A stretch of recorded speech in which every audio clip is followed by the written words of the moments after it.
Hello, everyone. My guest today is Durand. He's the CEO of Ping Identity, and they're on a mission to simplify how enterprises provide secure and seamless digital experiences. In 2002, he founded Ping Identity with a vision of securing the internet through identity. He recently sold his company to Vista Equity Partners. Now, before that, he co-founded and was CEO of Durand Communications, which was sold to Webb Interactive in 98. And in 2002, he founded Jabber Inc., which was sold to Cisco in 2008. Andre, are you ready to take us to the top? I am, Nathan. You know a thing or two about selling companies, huh? I guess I do. I certainly have never built companies to sell them, but when you've been in business for a while, I guess it happens. Vista Equity Partners is one of the largest private equity players in the B2B SaaS space. Why'd you sell to them?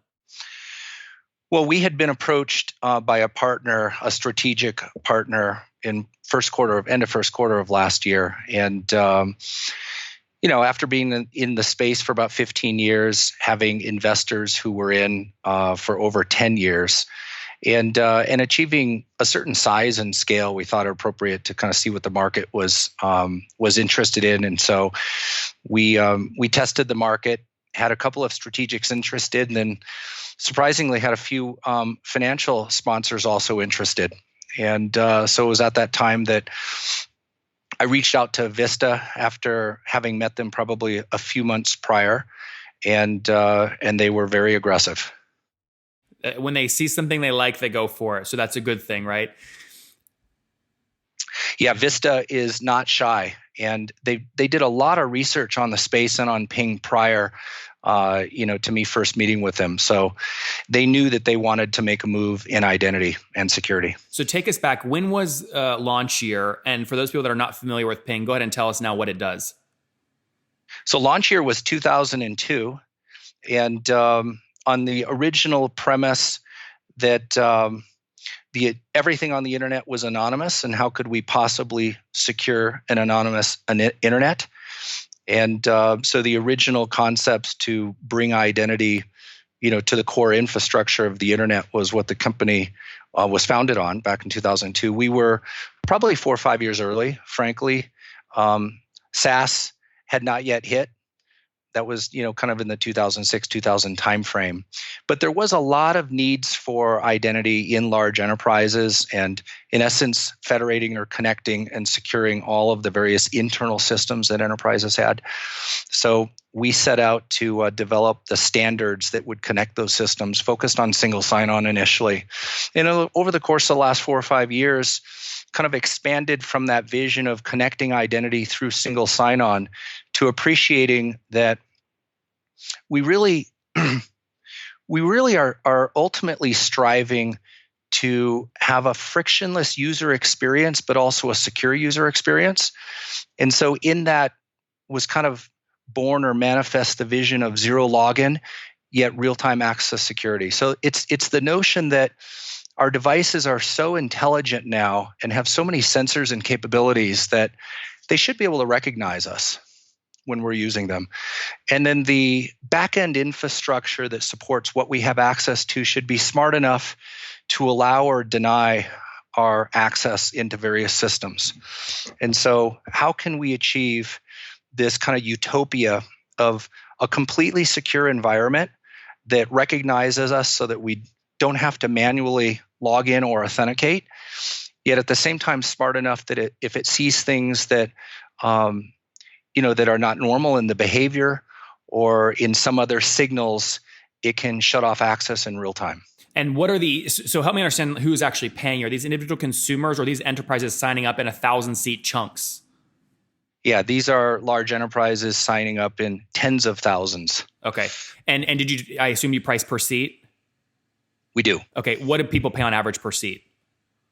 Well, it depends on whether or not we're talking about employees of an enterprise or whether or not we're talking about their customers.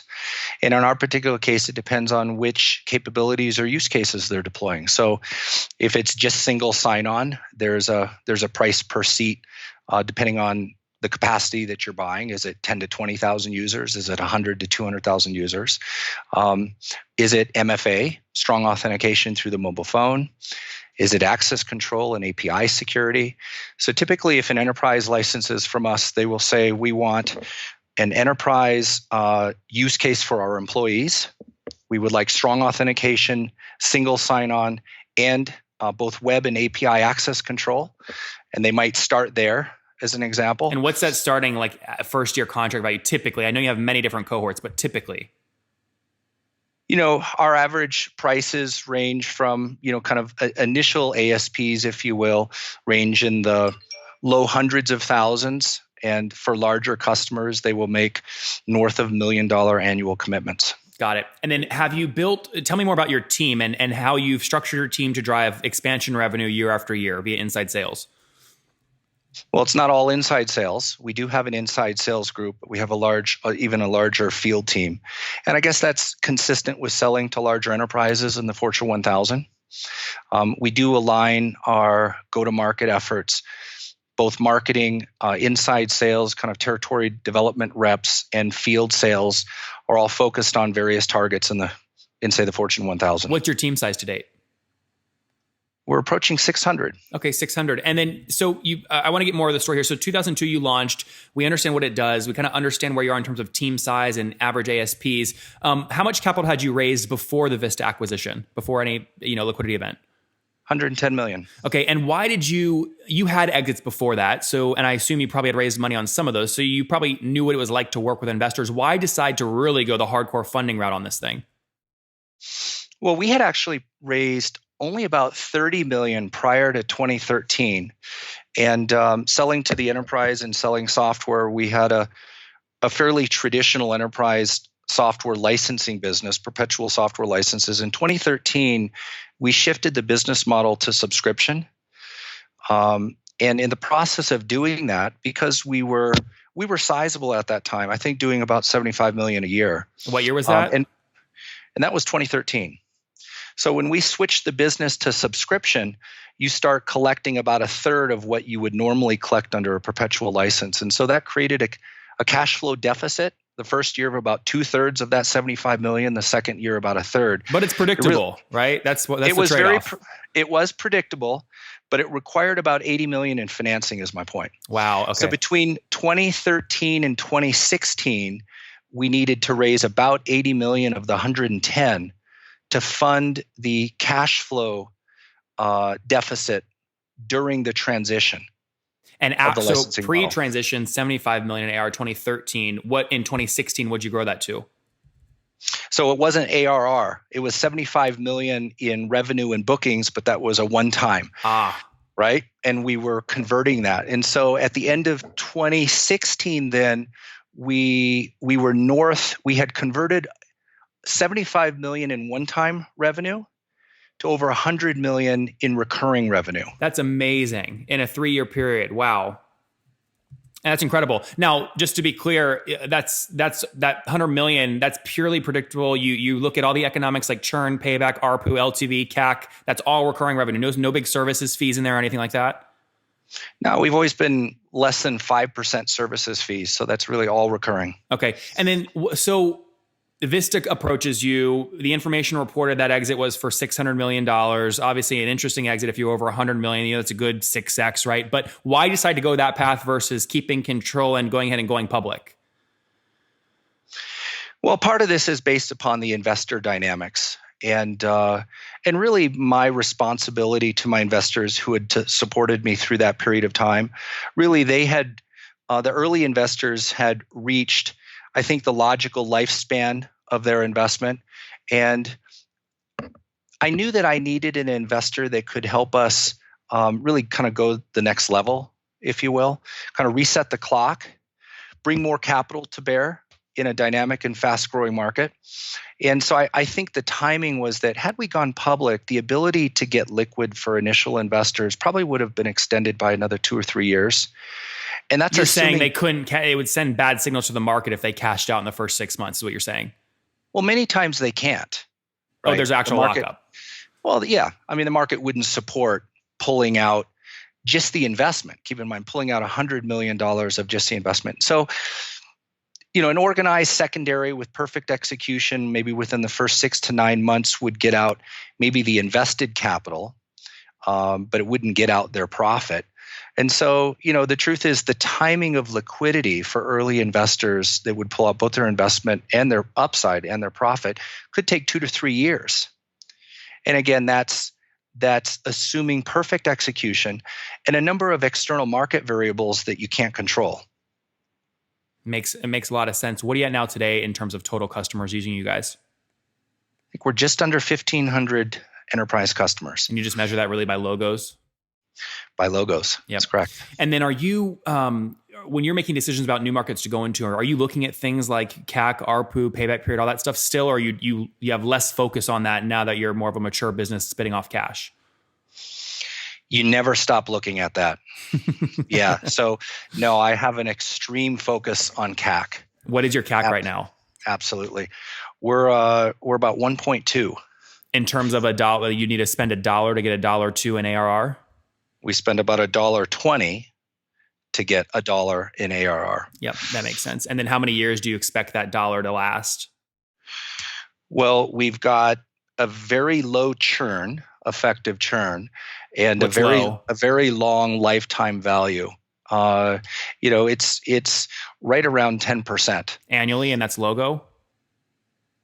There's a small difference between the logo and the dollar value, and I want to make sure to be accurate in comments, and because I'm not current. But it's 10% generally logo, somewhere around there, and that's annually, right? Not monthly, hopefully. That's annually. Yeah, everything is annually. We wouldn't be talking if that was monthly churn.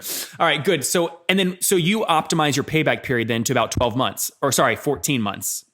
About 14 months. Yeah, that's interesting. And are you generally getting more aggressive or less aggressive currently? You're willing to spend a little more or a little less now?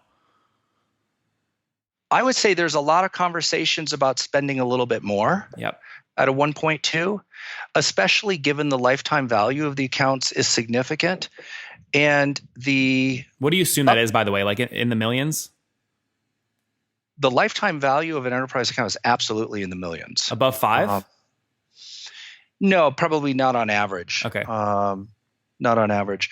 But we have so many new products in the last 5 years. The white space in our existing logos is really significant. You mean the wallet share you can still go after? Absolutely. Yeah. Andre, last question before we wrap up with the famous 5. There's a famous saying out there going, it's really hard to motivate a guy once you make him rich. Vista made you rich. Why the hell are you still working there? I've reflected a lot on this comment in the last 12 months.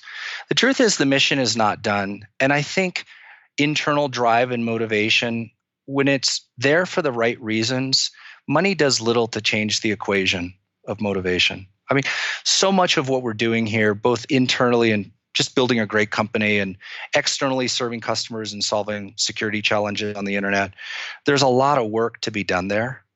And so nothing's changed. I mean, if anything, I would say I'm probably more motivated today and less distracted, frankly, by some of this. Yeah. I was going to say, is it your 50th birthday? Hold your shirt up. Is it your 50th birthday today? Yeah. Kiss me. It says kiss. For those of you listening to audio only, it's kiss me, I'm 50. What is that, a donkey with a hat on? Well, they're all inside jokes. They're all inside jokes. I don't know if I want to know that joke. No, this is a goat. I can't speak for the label underneath the goat. Dana, my EA put that on there. But the goat was a joke where we were talking about BHAG or our BHAG goals.